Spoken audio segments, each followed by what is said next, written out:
Подготовка к 26-му Василию началась еще в сентябре минувшего года. В столице Коми тогда впервые заработала школа мастерства. Композиторы и поэты из Сыктывкара и муниципалитета в Коми показывали песни, которые хотели бы представить на отборочный тур. С каждым автором специалисты разбирали нотный материал, ритмику стиха, консультировали по выбору исполнителей.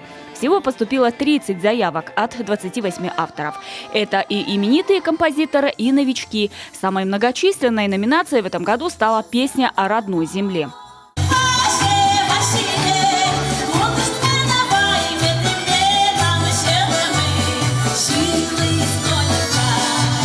Центром притяжения поклонников Коми-песни, как всегда, станет Усть-Куломский дом культуры. Праздник родился именно здесь, усилиями 3 Василиев. Один из них, композитор Василий Гущин, говорит, фестиваль «Василей» создан, чтобы обогащать песенную культуру, поднимать новых авторов и открывать исполнителей. А еще это событие – прямое доказательство, что у нашей республики есть своя музыка. Всегда, всю жизнь был дефицит Коми национальной песни. А таковая и есть. Даже покойный сейчас уже, царство ему небесное, вечная память, Виктор Петрович Морозов когда-то согласился мы проводили презентацию большого диска Лидии Петровны Чуюровой. И он тогда выступал, Лиду поздравлял и смог выразить из себя, что черт его знает, может быть, она и действительно есть Коми национальная музыка. До сих пор он считал, что язык музыки международный. Придуманный в 1994 году народный праздник «Василей» организаторы сумели превратить в настоящее шоу. Каждый год режиссеры пытаются привнести в ход конкурса и гала-концерта что-то новое. Например, в зал входили или даже влетали живые символы Нового года. Я на Василий приезжаю каждый год. 22-й раз уже смотрю. Стараются организаторы. Каждый раз новенькое что-то придумывают. В первый год лошадь на сцену поднимали, а на сей раз коза вышла. В этом году концерт был не затянутым. Здорово.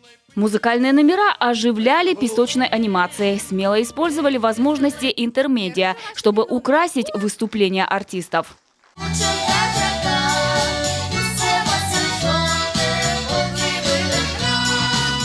Уже в 95-м конкурс получил статус республиканского. Поначалу основными исполнителями были сельские коллективы и непрофессиональные артисты. А сам фестиваль чаще проводили экспромтом. Сегодня перед действием проходит много репетиций, а выступают на сцене все больше профессионалы. Но все же конкурс остается народным и современным. Настрои Василия меняются вместе с жизнью вокруг. Песни стали простым слишком. Вот почему. Да? А почему простыми? Может быть, время изменилось? Может быть, люди стали такие простые, поэтому и песни стали простыми? Нет. По музыкальной теории, например, если даже нет октавы в песне, это не песня, это песеночка. К слову, с недавних пор на входе в Дом культуры Усть-Кулома высекли профили основателей фестиваля. Сегодня они – живые символы района, а сам праздник едва ли не главный бренд муниципалитета. Впрочем, говорят, 3 Василия очень бы хотелось, чтобы внимание уделяли и авторам песен. Благодаря им фестиваль развивается. В прошлом году ведущие осмелились назвать его Коми-Евровидением. Но, может, своей яркостью и пышностью и манит Василей массового зрителя. И все 25 лет ищет себя. Каким будет 26-й праздник, узнаем совсем скоро. Анастасия Тюрнина, телеканал Юрган.